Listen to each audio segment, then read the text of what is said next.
Yes, Kenya. Tamu sana, tamu sana, tamu sana, yes. It's a scam after scam in the Kalenjin Rift Valley. Hardly before the ink on Finland education scam has dried, another scam has emerged in Eldoret. This time around, hustlers are up in arms against some agencies that has conned them of their hard-earned money. They were to be given some jobs in Qatar, jobs that have been proved as just a hoax. And the hustlers now believe that Eldoret is now the home of cartels. Eldoret is no longer the home of champions, but the home of cartels. Let's have a look at the story as captured by the Star. Eldoret is now cartels' home, not champions. First choice victim. I'm now stranded here in town. I have 3 children. They are suffering at home. The Senate Committee on Labor and Social Welfare on Thursday held sittings at the Uasin Gishu County Assembly, where it had complaints from victims and the management of First Choice Consultancy and Recruitment Agency Limited.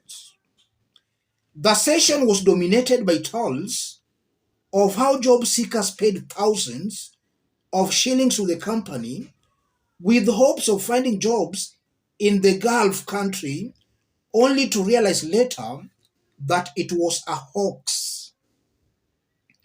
And then one victim is quoted saying this: "My mother is disabled. She tried her best and even sold the land. I also told my father and he assisted me with some amount. After that, I told him I'm not going.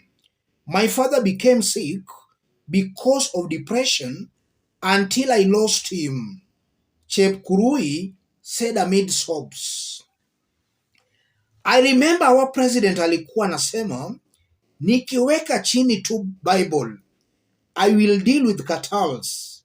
Na hapa Eldoret, it was home of champions, but now imebadilika, imekuwa home of cartels," he said. Serious suffering in the Kalenjin Rift Valley. Chepkirui, who most definitely voted for William Ruto, is saying it, or rather she's making it very clear. I remember our president alikuwa anasema nikiweka chini tu Biblia, Bible, I will deal with cartels. Na hapa Eldoret, it was home of champions, but now imebadilika, imekuwa home of cartels. That's what Chepkirui is saying.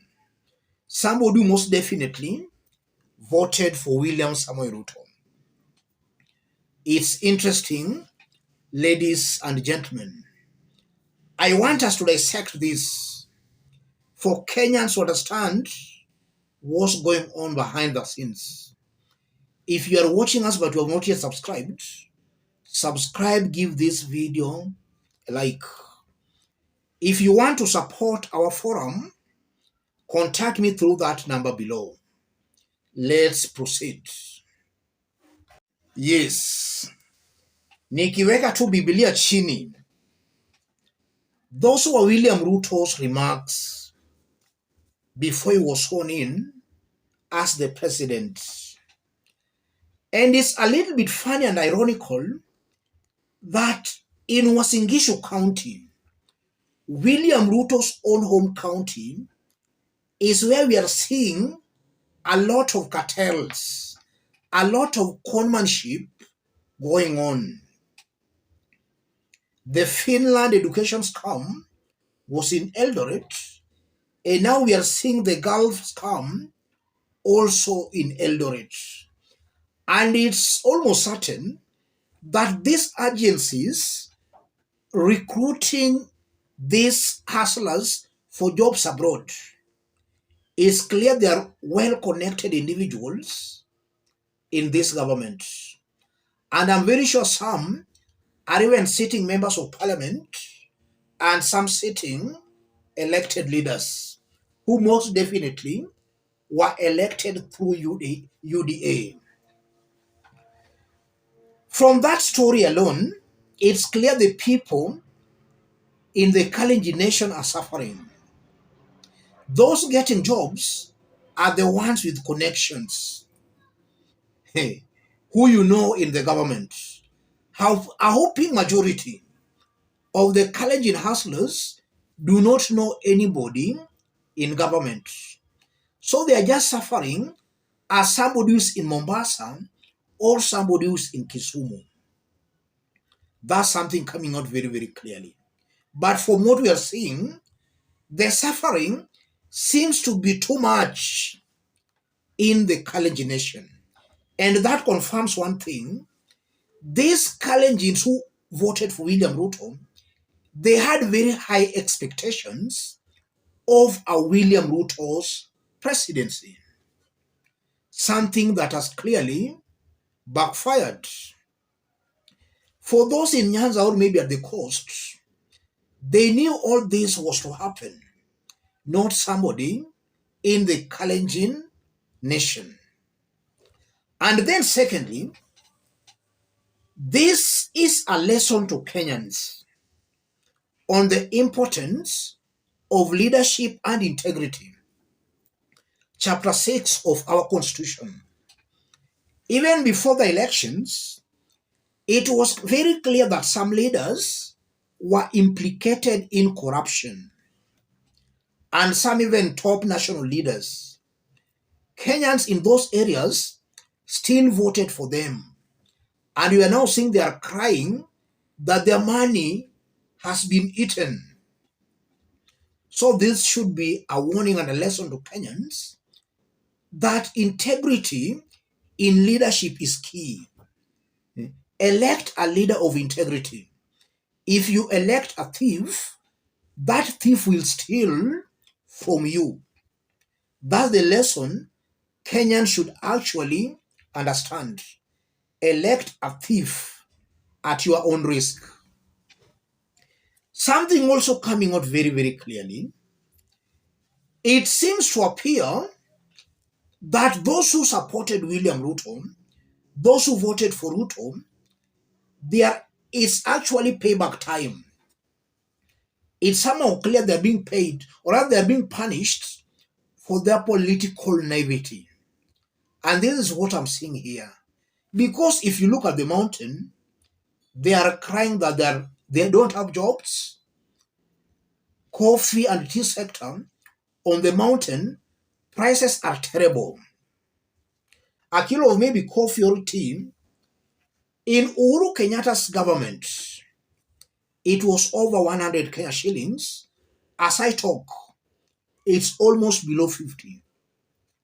Macadamia, that one is gone. So you are seeing that those on the mountain are crying. Those in the Kalenjin Rift Valley are also crying. So it appears maybe some forces are punishing these people deliberately for them to wake up. My people perish for lack of knowledge. It's high time Kenyans wake up. If they don't wake up, they'll still be suffering. As I conclude, it's a fact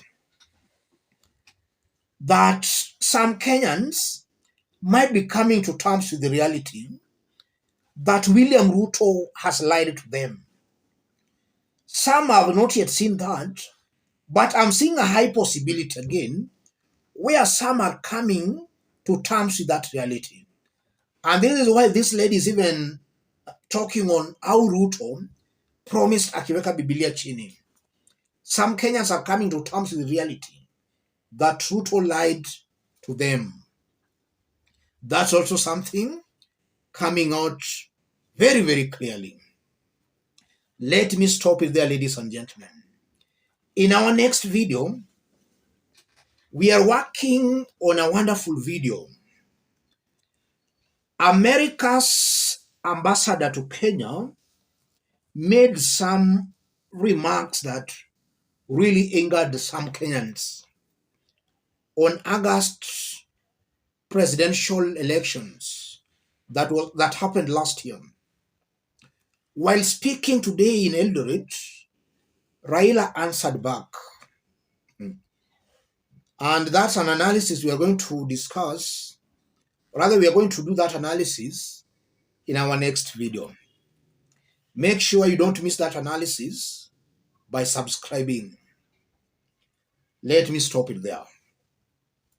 And to any other person who may want to support our forum, just as I did indicate when we were starting, contact me through that number below.